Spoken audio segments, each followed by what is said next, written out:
Hello, this is a recap of a French movie called Creepypasta. Please don't forget to subscribe. Let's begin. The movie stars as two modern-looking black men in their fancy underwear are being sold off at an auction. They are chained by their necks, and it appears as if the place is a slave market. Following this, the movie goes back into flashbacks where it's all started. It revolves around two strange half-brother, Regis and Joel, from the West Indies, who lead completely different lives. Joel is a monoracial black man fresh out of prison after serving time for stealing an old woman's purse. Currently, he lives with his mother and his 9-year-old daughter. He is serially employed and blames racism for all his woes, especially his joblessness. However, he has never seriously tried to find work. On the other hand, Regis is a biracial man. He is married to a white woman and has a 9-year-old daughter with her. He lives in an affluent town and is well integrated into the upper class society. Regis is employed at the local town hall and works as assistant to the mayor. One day, Regis receives a call from his uncle informing him that his father is dying, and it is the old man's final wish to meet all his children. However, Regis pays no regard to his dead father, as he was not around when Regis was a kid. He then proceeds to have dinner with his family, but his crazy wife threatens to get late with other men if he does not pay his father one last visit. Left with no choice, he recently agrees. The next day, Regis takes a flight to his hometown, where his father resides. At the airport, he runs into Joel, who has also come to see their father. The brothers, who have been out of contact for more than a decade, put their differences aside and hire a taxi together. They catch up in the taxi on the way to their father's home. Regis tells Joel everything about his successful life, while the latter lies to cover up his failures out of embarrassment. Upon reaching their father's home, they are introduced to their aunt and several half-sisters. Turn out that their dad ventured throughout the world and had relations with countless women. This explains why Joel and Regis have different skin colors. The old man's eyes light up when he sees his only two sons before him. Before dying, he tells Regis and Joel that they will inherit a great treasure. This excites the brother, and they eagerly wait to hear about the treasure. However, to their dismays, all they receive as inheritance is a document of emancipation of their ancestors. This document was handed over to a few slaves by their owners for some extraordinary work or act. Apparently, Regis and Joel's ancestors were granted freedom long before slavery was legally abolished in the West Indies. However, not concerned about the symbolic value of these pieces of paper, they scoff at the inheritance. They then derisively tear the paper up under the disapproving eyes of their late father's late sister. As expected, this enraged the old woman, so she decided to teach the brats a lesson. She casts a voodoo spell on them and sends them back to the 17th century, where slavery is still prevalent. In the next scene, when Regis and Joel wake up, they find themselves stripped down to their designer underwear in an open field. As the two wonder about what happened, a couple of terrified black people run past them. Just then, two slaves hunters also arrive and capture the Gordeser brothers. They are then taken to a slave market and sold to Monsieur Jourdain, a landowner. Jourdain trusts Joel to the farms, where he will work under the care of Henri, a brutal and deeply racist foreman, while Regis is sent to the kitchens of the residents. Soon, the half-brother discovers that they have actually time traveled to 1780, when slavery is still a thing. The next day, the slaves are forced to listen to a priest who reads them a fake Bible about how black people should obey the white. But since the Grester brothers are the only ones besides the whites who can read, they refuse to agree with the contents. Regis even surprises the priest by reading him a line from a book. Later in the day, Joel shows up late to the field and gets hit by Henri. Fed up with Henri's torture and behavior, Joel makes a run for it to escape the farm but ends up hitting his head on a pole and knocking himself out. Due to his actions, he is scourged in front of everyone. That night, Regis is called to Monsieur Jourdain's office, where his ability to read is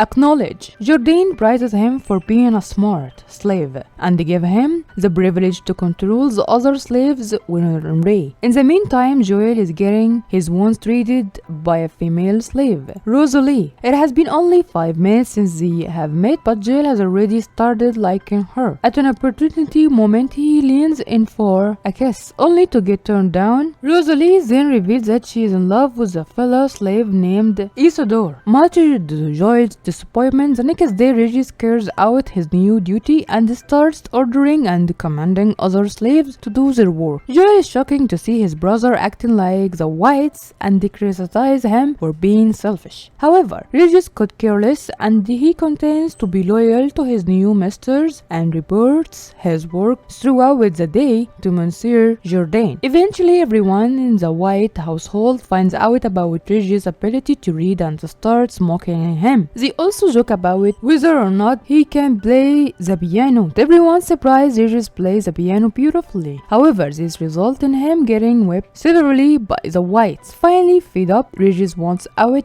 and the next morning, the two brothers flee the plantation by secretly hopping in the carriage of a Jewish man named Isaac. When they reach his place, Isaac approaches them and reveals that he knew about their presence all along. The brothers beg him for mercy, but to their surprise, Isaac provides them with great hospitality and care, as Jews are also a victim of discrimination. So, Monsieur Jourdain, henchman, arrives at Isaac's home in search of two brothers, but before they could get caught, Regis and Joel bid Isaac farewell and flee through the back door. They make their way to the shoreline, where they take an abandoned boat and set out into the ocean. Ironically, they cross paths with a ship that is used to transport slaves to action and are caught and imprisoned. At last, the Gloucester brothers end up in the same slave market where they are bought by Jourdain henchman. Fortunately, on the way back to the plantation, the brothers are saved by an African tribe who calls themselves the Maroons. Here, it revealed that the people of the tribe were all slaves once before they fled from their owners. The two are welcomed into the tribe and they begin to chant with the tribe leader. However, Regis, who himself is married to a white girl, refused to chant when the Maroons talk about killing the whites. This encouraged the tribe and they quickly turn on the brothers. But fortunately, Regis and Joel manages to outrun the tribe and reach safely. The next day, the two find themselves in an unknown place where they see their aunt, who cast a spell on them. The brother soon realizes that it was she who was responsible for sending them back in time. They plead with her to remove the spell and they mention that they will do anything for her. Initially, the old woman refuses, but when the brothers keep pleading, she gives them a hint. She tells them that the only way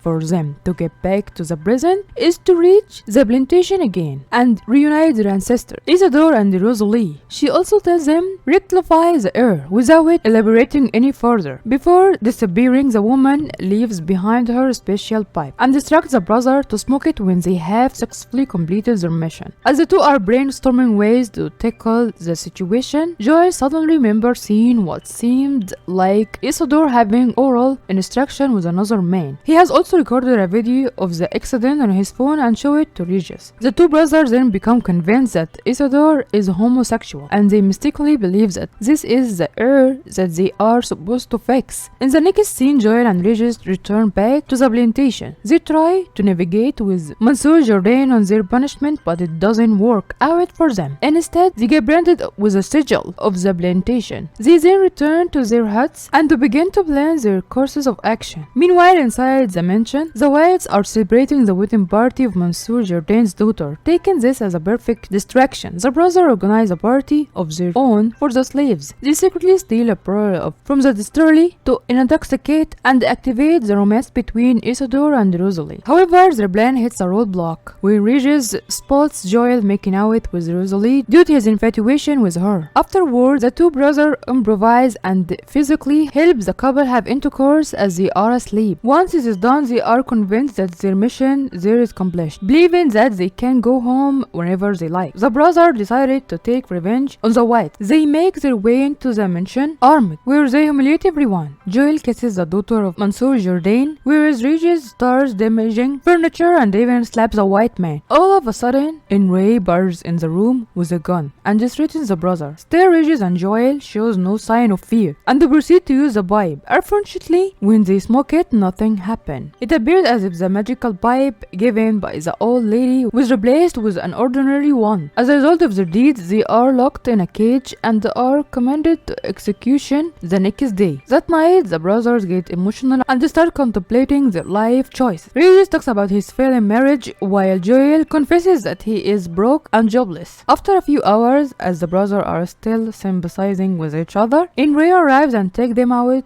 to the field where they are supposed to be hanged. However, right before the execution, Mansour Jordan's son, Victor, runs off into the forest as he can't bear watching the sight. Rosaline chases after him and soon finds out that he has fallen into the nearby river. All members of the family panic and run to the scene. However, Isidore takes advantage of the uproar and saves the brothers, knocking out Enri in the process. He then orders them to run for their lives, to which they oblige. As the brother flees, they come across Victor, who is being swept by the stream. Without a second thought, the two jump into the dangerous river, but to Regis' surprise, Joel can't swim. This makes his task even more difficult, but somehow he manages to save both his brother and Victor. Grateful to the brother for saving his son's life, Mansour Jordan sets them free. The half-brothers are also awarded with the very same documents of emancipation that they were provided with by their late father. However, instead of accepting the freedom and the award, they request Mansour Jordan to free Isidore and Rosalie and represent them with the document. The Mansours find the request very strange, but nonetheless, he obliges. In this way, the brothers have managed to free Isidore and Rosalie, but they still don't know where to find the magical pipe which will help them return back to the modern time. With days passing by, they slowly begin to accept that they may never return back to their time. One day, Isidore and Rosaline greet the brothers goodbye and leave the plantation with the papers. As the two watch them leave from afar, Enri approaches them and orders them to get back to work. He then takes out his pipe and starts smoking. When he tries to humiliate the brother by blowing smoke in their faces, he suddenly disappears, much to the astonishment of Enri. This indicates that Enri was the one who stole the pipe from them. In the next scene, the brothers return back to the present where they see their aunt beside them. When they see her holding the original documents in her hand, Regis and Joel become relieved. Several months passes by. Joel finds a regular job in a construction site where he still complains about his minimum wage and that it has to do with him being black. Meanwhile, Regis returns to his work at the town hall. One day, as he's about to leave his office, he greets the mayor, who passes a racist jokes. Regis, being no longer the person he once was, decided to stand up to the mayor's before storming off. The scene then cuts to Regis and his wife along with Joel and his mother chatting in Regis' living room. The two agree that the adventures they had brought them closer as a family, but an argument between their respective daughters leads to the tearing documents of emancipation. The movie ends as Regis and Joel run towards their daughter in panic.